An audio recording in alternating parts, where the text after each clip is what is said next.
Thank you, David, and thank you everyone for inviting me here. This is a huge privilege, not because I'm the chief guest. I think it's a privilege mainly because I'm one of the parents who've had the opportunity, and I'll take this opportunity on behalf of all of you to put my hands together and thank Dhirubhai Ambani International School for doing what they're doing to our children. So I want to thank all the teachers, all the head of departments, Zareen, Farida. I mean, you are people I used to come to. When I have trouble, I come and look at their faces, go away, and I'm calm. Everything will be sorted out. Kavas sir, who's fantastic at cricket matches, shouts louder than anyone else in the world can. All the staff members, the management, the gentlemen who man the security outside, so wonderful, and so even the guy who does the parking back there, everyone for the last 13 to 14 years that I've been here, and especially my friend, Mrs. Neeta Ambani. Thank you so much for looking after our children. Really, thank you very, very much. Okay, so good evening, boys and girls. Exams are over. If I may say so, damn school is over, which seemed an impossibility just a few years back. That horrible math or physics or whoever your least favorite teacher is, you will never have to see again. That PE coach who was always out to get you is done and dusted. I know everybody's looking there. You want to party now, relax, hang out with the beautiful friends you've made in the last 13 years, 14 or some less. The last thing you really want to do is sit here and listen to someone give you advice on life lessons and what the future holds for you. And to top it, my qualification to be doing this is zilch, nada. Not at all, nothing. Really, apart from the fact that Neeta and I are friends, and thus I have some benefits. My reason to be here is the same as that of your elder brother or your sister being allowed to do things that you're not allowed to do at home. I'm like them, older, that's all. So if you think that I have had a successful career, as I was getting very embarrassed when David was recounting, because also it's been so many years since I've got an award now, yeah. This is like 2. Got to work harder. So also if you think I've had a successful career, a great past performance and my experiences of it are no assurance that it'll work in the future for you or work for you at all. And anyway, none of what I say today you will remember as soon as you're out of here. Or maybe even earlier, because you're still sleeping from the big party you guys had last night. What I say may make sense to your mom or dad, who will remember it some years down the line, and they will also remember it for all the inappropriate things that I'm going to say tonight. But you are here, and so am I, so I promise to keep this extremely crisp and sharp. 20 minutes, tops. But be rest assured, I understand if some of you walk out in the middle of my speech for bladder control reasons. Feel free to do that. Feel free, because that's what essentially my talk is about. Feeling free, the freedom to be yourself, to listen to your inner voice and never let anyone tell you who you are or who you ought to be, including me. These are the only years of your life in which you will be allowed to make regret-free mistakes. As you do so, you will chance upon your dreams and hopefully make a happy life out of their fulfillment. When you get to be 50, as some of your parents are, none of the mothers, they all look 35. They're all looking extremely hot. Some of your parents are, and like I am, you will know that the bulk of your regrets are from not having done what you wish to do. So don't hold it against your over-diligent father who's telling you to study extra even post the exams. Your annoying mother who's still depressed that your handwriting is bad. You know, she doesn't understand. If it was bad 5 years ago, chances are that your handwriting is not going to improve for the rest of your life, ever. Ma'am, get that clear. It's not going to happen. But let me assure you, squiggles and ants and mosquitoes on paper won't kill your career. Any doctor here will tell you, indecipherable hieroglyphics may actually be a career booster. Don't be angry that your parents tell you that friend of yours is not good company, he is spoiling you. And please don't hold it against them when they tell you, he's a movie star's son, he'll become a hero, what about you?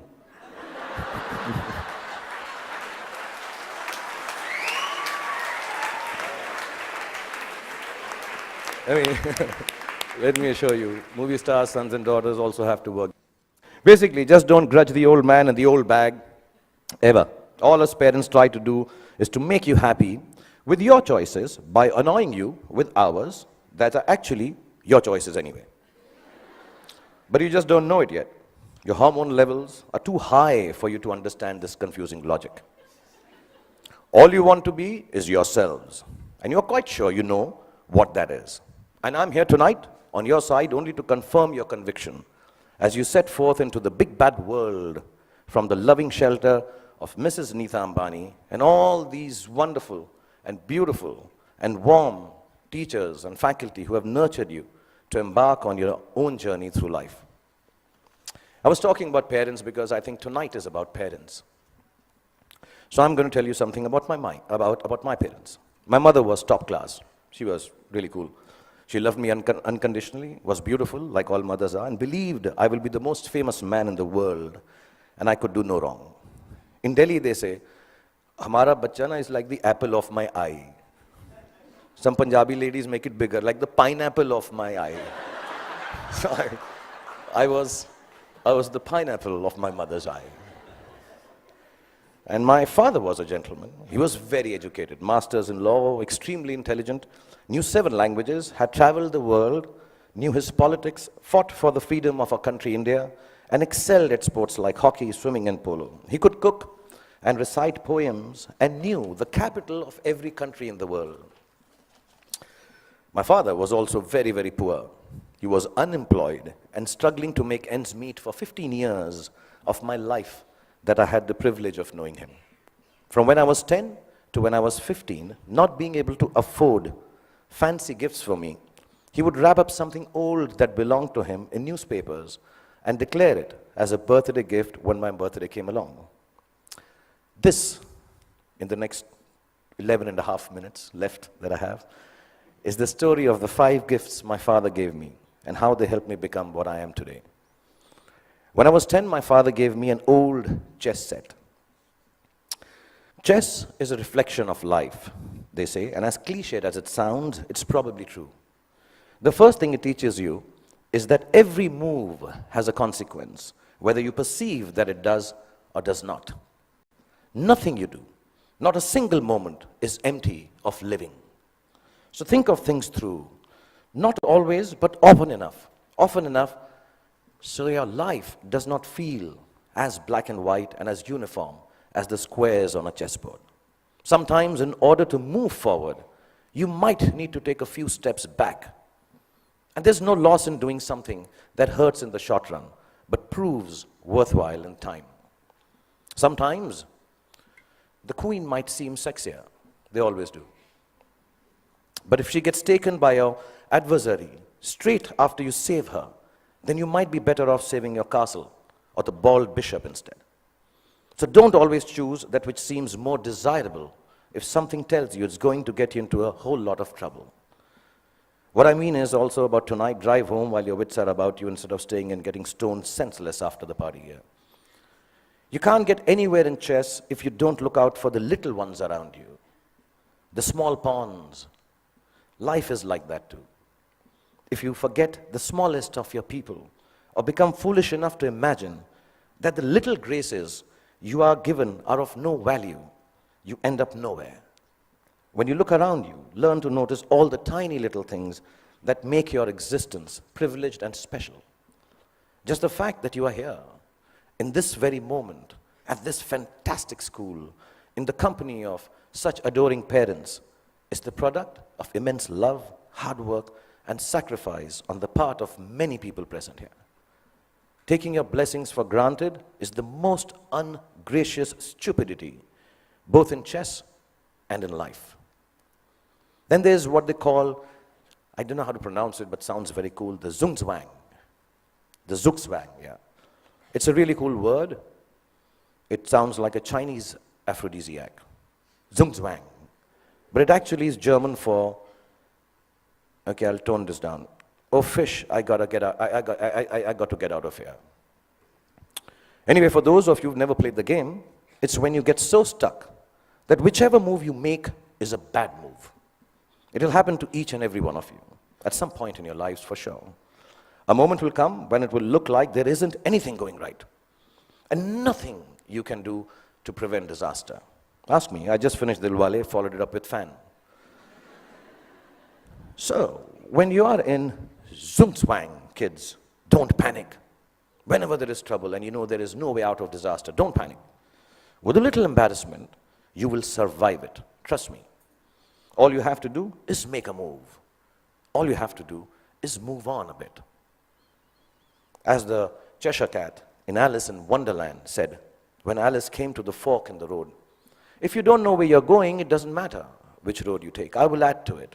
As long as you take one road and don't keep standing in the middle of the fork until a truck runs you over. Often in Zugzwang, your enemy wins that particular move, but mostly you end up winning the game. There were no computers when I was a kid, nor were there iPhones for us to Google pornography on, while our parents were busy checking their selfie likes on Instagram. One of the most precious gifts my father gave me was an Italian typewriter. I learned how to use it from him, how to roll paper into the roller and press the lever, I don't know if you guys have seen a typewriter. Google it, yeah. Yeah, the clicking sound of the letters as I pressed them with my fingers, forming words on blank pages, fascinated me. To use a typewriter well, you needed diligence. One wrong letter, and the whole exercise had to be started all over again. We used something called Typex to erase our mistakes in those days. Not to sniff at during math classes. But too much Typex in math classes or in typewriting is unacceptable. So we had to learn how to move our fingers accurately, to make words out of thoughts with efficiency, and do it over and over again till we got it just right. As an adult, I have come to understand that there is nothing of more value than your capacity for diligence and your ability to work hard. If you can outwork your adversaries and your employees, you can ensure your own success in whatever it is you choose to do. Whatever you're doing, do it once. Then do it one more time, even more carefully. Practice will make everything seem easier. Be diligent. Be thorough. Think of every job you do as the first one. So you have to get it right or you won't be able to impress everyone. And at the same time, do it as your last job, as if you will not get a chance to do it again ever. Don't just outwork yourself. Only parents clapping. In fact, you can outwork yourself. If you can outwork yourself, then pretty much nothing can prevent you from glorying. Then my father gave me a camera. And the most beautiful thing about it was that it did not work. We all have those Leica ones, old ones, which don't work, look really cool. I learned that things don't always have to be functional to fulfill a need. That sometimes when things are broken, the greatest creativity emanates from their fragments. I found myself looking at my world magically through the unusable lens, and the fact that there was never any actual photograph to see taught me my most important lesson yet. That creativity is a process of the soul. It does not need an outcome or a product for the world to accept. It needs only the truth of its own expression. It comes from within and makes of your world whatever you wish it to make. So don't be afraid of your own creativity. Honor it. It doesn't always have to be seen or approved by those around you. It is an expression of your deepest self, and it belongs as much to you as it does to the universe that nurtures and inspires it. All creativity is not for everyone to like or understand. All art is not up for sale. Some creativity has a bigger role to play. It is to keep you company when you're alone, when you need a friend, when the world doesn't seem to understand you. Your creativity, whatever that may be, I know a friend of mine who makes dolls out of bath bags from aeroplanes. Whatever your creativity is, your creativity will be the only thing that will keep you inspired and satisfied. Honor it to the end, whatever it may be. Mine is poetry. I write rubbish poetry. It's so bad that sometimes I cringe to read it myself. It's crap. But I write it. It is my secret place. It is mine to make me feel free and happy. So you find yours, and if the world loves it, good. If it doesn't, even better, because now you will truly have a friend. So keep your creativity intact. My father was a funny guy. He had the capacity to turn any kind of serious situation in a way that it seemed less stressful, with a bit of humor. Without a sense of humor, the world will always be a dull and dreary place. No darkness or despair should ever be beyond a good and a hearty laugh. I'm going to tell you a few incidents. If you're not bored, I have about 7.5 minutes left. We used to live on the 3rd floor of an apartment building, and as people on 3rd floor tend to do, my friends and I used to throw things down from the balcony. You know, wrappers, tidbits, dog shit wrapped in newspapers, the usual stuff, yeah. One day, the old gentleman on the ground floor, there always is an old senile gentleman on the ground floor. He had had enough of our daily droppings. He charged at us, yelling at the top of his voice, भाई साहब, ऊपर से चीजें नीचे आती हैं.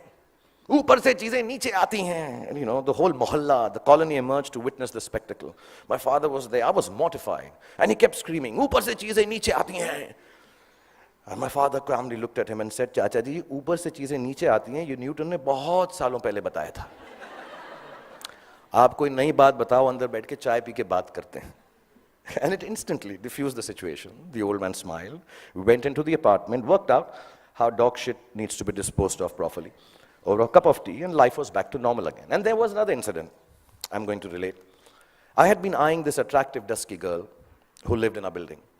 As smooth as I have always been with ladies, for some reason it occurred to me that if I blew up her letterbox with a Diwali cracker called Atom Bomb, she'd be very impressed with me. I've always been good with girls like that, yeah. I know things girls like. In this insanely romantic belief of mine, her letterbox soon exploded before her eyes. And I still don't know why the desired effect of running into my arms in slow motion was replaced with a screaming drama in which she flew up the stairs screaming, Amma, come here, Amma, ingeva, Amma, ingeva. She was a Tamilian lady, yeah. I took my chance, and as all macho men should do, I fled the scene. A few hours later, the doorbell rang. I looked through the magic eye, and the mother of the love of my life was standing outside looking incensed. I found a place to hide. My father opened the door. The lady began to rattle off a complaint. Your son this, your son that, sorry, my Tamil is not good, but it sounded like that. And he listened patiently and then responded, you know, ma'am, as you were speaking, I was getting angry with my son. But then suddenly I realized how beautiful you are. And I can imagine if your daughter looks anything like you, how can my son be blamed for falling in love with her and behaving so stupidly? The lady went silent as my father continued telling how beautiful she was. And then she became a little coy. Another cup of tea was had, and she said to me sweetly, Beta, just because my daughter is so beautiful, you shouldn't behave badly with her. You should come home, sit with us, and be friends. So not only did my dad get me off the hook for blowing up the girl's letterbox, he actually got me inroads to a long, satisfying relationship with the love of my life that lasted 6 days. Because then I realized that dating beautiful girls has its downside. Every boy in the colony made advances at her, so I was regularly beaten up in my attempts to offer her some boy-friendly protection. But that's another story. The point being, learn to laugh at yourselves every chance you get.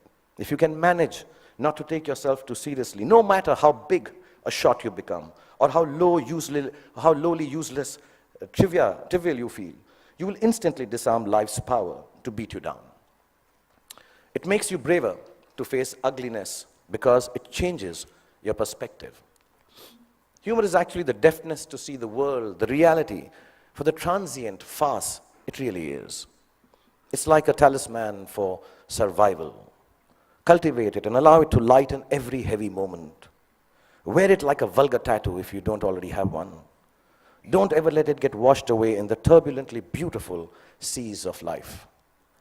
It's your ticket to staying young and childlike forever. And you'll realize why it matters to stay childlike when you're my age. And you watch this speech on YouTube with your children. I'll probably have kicked the bucket by then, having smoked enough cigarettes to light up a forest. But I certainly hope that you will have understood what I understand now. No, not that smoking kills, that part is okay. Well, what I'm referring to is what counts as the most beautiful and final gift that my father gave me. I only realized it was a gift on the day he died, when I was 15 years old. A gift your parents have given to you already. Yes, the singularly most exquisite gift you and I have been given is the gift of life itself. There is nothing that marks a man or a woman out from the ordinary more perfectly than grace. Grace is the consciousness that life is bigger than we are, and therefore our gratitude for it must match its vastness. It is the understanding that everyone we encounter, whether they are loving towards us or offensively abrasive, is a human like we are. It is knowing that experiences shapes human beings, and no matter how good we are at something or how successful we may become, we are never better than the other person. If you can live your life with grace towards those around you, you will accomplish more than you could if you became the President of America. That came out wrong, knowing that Donald Trump is so close to becoming the President of America. I didn't mean that. I'll rephrase that, guys. If you can live your life with grace towards those around you. Okay, actually, what the hell? Because I came here and told you a secret that I write rubbish poetry, I'm going to read out a poem and end this. This is the most rubbish poem you'll hear, but keep it in your heart because I'm the damn chief guest tonight. If your after party, EDM, I assume this is the music. I thought I'd be very cool if I used the word EDM. Is EDM cool still? Class of 2016, is it cool? No? Okay. If your after party EDM stone sunrise has found you, with dog-shipped wrappings and friends that will not confound you, and you start on this journey with a brave heart about you, if you live life with grace towards those around you, you'll get where you have to, and it won't astound you. If it isn't Ferraris and a White House that downed you, you won't need an entourage to always surround you. It's your truth you will have that will shelter and ground you. And you'll remember this day as the day that unbound you. From the walls of this beautiful school and the teachers, exams and all the rules that sometimes seem to hound you. And let me tell you, you all will be successful. Let me remind you. Now it was remind, but because it's not rhyming, so I...